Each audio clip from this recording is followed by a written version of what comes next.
The conviction and sentence has been upheld for a man who stabbed a Lyman police officer. KNEB.TV News starts right now. From your trusted source for news in western Nebraska and eastern Wyoming, this is KNEB.TV News. Presented by Platte Valley Companies, premier provider of financial services.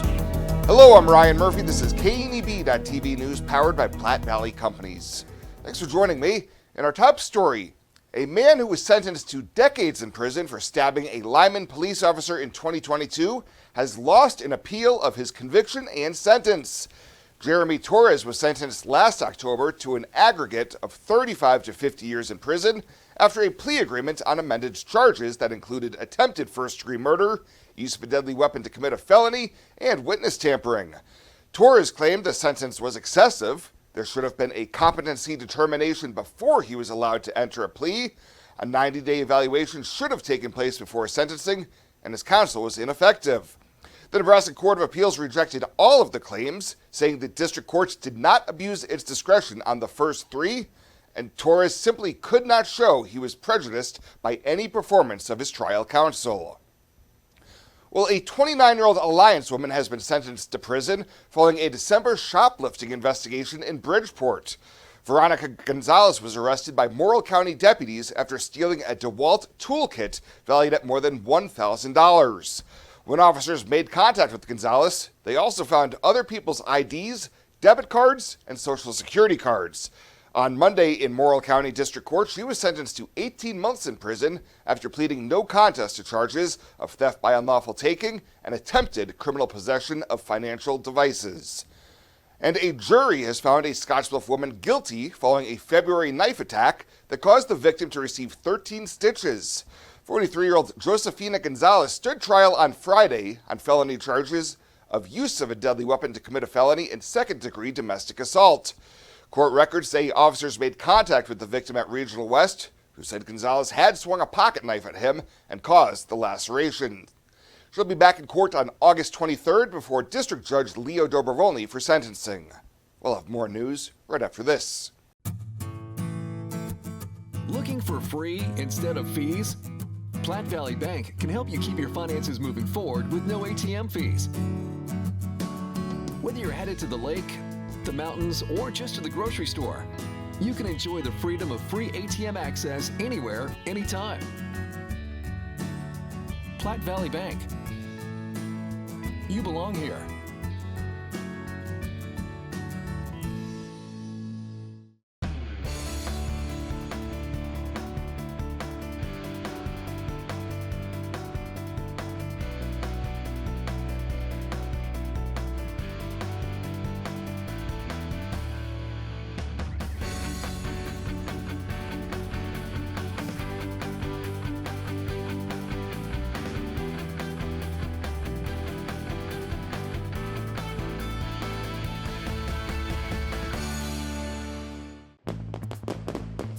Tri-City Stormwater would like to remind parents and kids that after all the fireworks have gone off, take time to pick up and clean your litter. Without your help, firework packaging and paper can clog our storm drains, and the residual metals and toxic chemicals enter and pollute our waterways. Fireworks are a great way to celebrate our freedom, and with a little help, we can keep our water free of pollution. It's our water, our responsibility. Welcome back. A complete review of evidence in the 2015 double homicide at the Coin Shop in downtown Cheyenne has led to the arrest of a suspect. Yesterday, Cheyenne police say 68-year-old Douglas Smith of McLeod, California, was arrested by the Siskiyou County Sheriff's Department on a warrant alleging 2 counts of first-degree murder for the shooting deaths of George Manley and Dwight Brockman. In a news conference, Laramie County District Attorney Sylvia Heckel said, like many other longtime city residents, she was fully aware of the case from the start. And wondered, would it ever be solved? Would the perpetrator ever be brought to justice? So when we were approached by the Cheyenne Police Department with information that we're reopening the case, we're investigating it, and we want you to be our partners in that, I was glad to do so. It's important to see that these matters be brought to closure for the sake of the family and the community. In March of 2023, detectives revisited the evidence with goals of generating additional investigative recommendations and determining if new technologies would produce more leads to solve the case. Smith was the initial 911 caller in the shooting deaths and is now awaiting extradition from California to Cheyenne. And Nebraska Governor Jim Pillen on Tuesday sent a letter to Speaker of the Legislature John Arch announcing his intent to call senators back into session starting July 25th to address the state's worsening property tax crisis. Pursuant to the Nebraska Constitution, prior to that date, the governor will issue a proclamation convening the special session and specifying its purpose. In the letter, Pillen states that he has traveled extensively across the state since the legislature adjourned and has heard from a wide range of people. He says their message is clear: stop the massive overall tax increase by fixing property taxes. Pillen has hosted 19 town halls to date aimed at educating Nebraskans about what has fueled the current tax crisis and how it might best be addressed. At each stop, he has emphasized what has become an ever-accelerating problem, one in which total property taxes will soon grow by more than $1 million a day.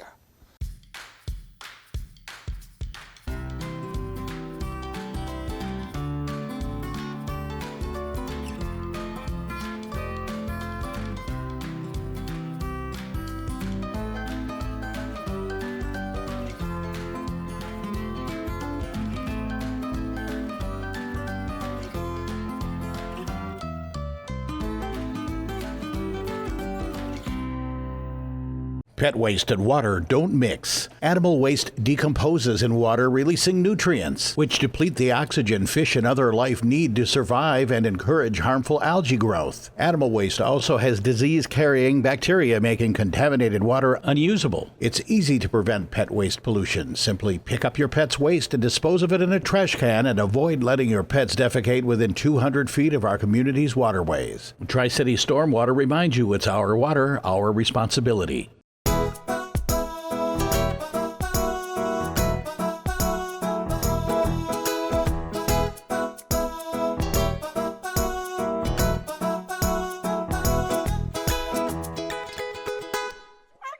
For this week's featured pet of the week, we meet Buttercup, a 3.5-year-old terrier mix who's been at the Humane Society for several weeks now. Staff says Buttercup loves toys and even makes a pile of them to hoard. She also always has a big smile on her face. Her adoption cost is just $100, and that includes her spay, microchipping, and all vaccinations. To meet Buttercup or any of the dogs and cats they have available for adoption, you can swing on by the Panhandle Humane Society daily during normal business hours.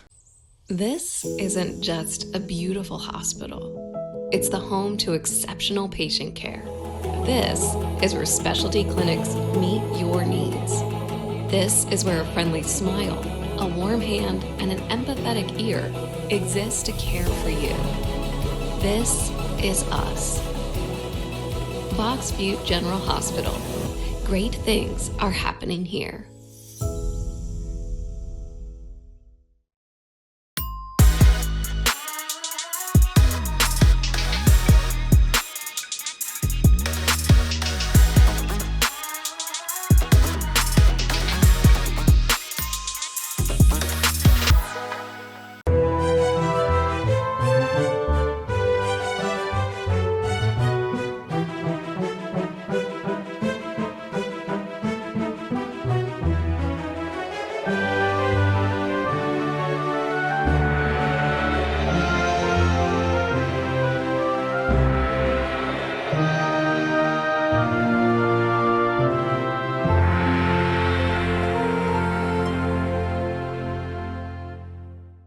Let's take a look at your midweek community calendar, brought to you by Riverstone Bank.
The community calendar is brought to you by Riverstone Bank. We're local and we love our community. Welcome to Kelly's Liquor, your liquor cabinet. Whether you're a wine enthusiast, a whiskey sommelier, a tequila connoisseur, or you just love your beer, Kelly's has the best selection of what you're looking for. Family owned and operated since 1946 and right on 27th Street in Scottsbluff. Come see us today at Kelly's Liquor, your liquor cabinet. And remember to be a good neighbor. Don't drink and drive. Kelly's Liquor, West 27th Street in Scottsbluff.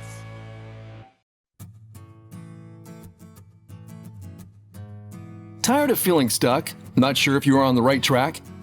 Platte Valley Bank can help keep your finances moving forward with checking account options to fit your lifestyle and an online account chooser to make finding the right account easy. Control your financial future with helpful budgeting tools and automatic savings plans. Now is the time to enjoy the ride with Platte Valley Bank.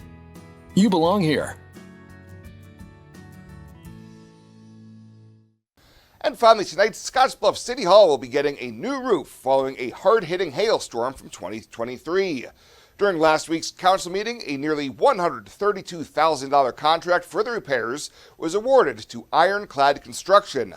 Councilmember Matt Solomon asked City Manager Kevin Spencer on the expected timeline for repairs. Do they think they'll be able to start this summer, or is there too much work going on right now? No, I think they'll start and finish this summer. Okay. Yeah, we have more to do, so this is just the first two. Okay. We did public safety and now this one. Spencer noted that Ironclad was the low bid for the job, and it came in below the city engineer's estimate. Well, that does it for us this time. Thank you so much for tuning in. Stay safe out there. We'll see you here next time.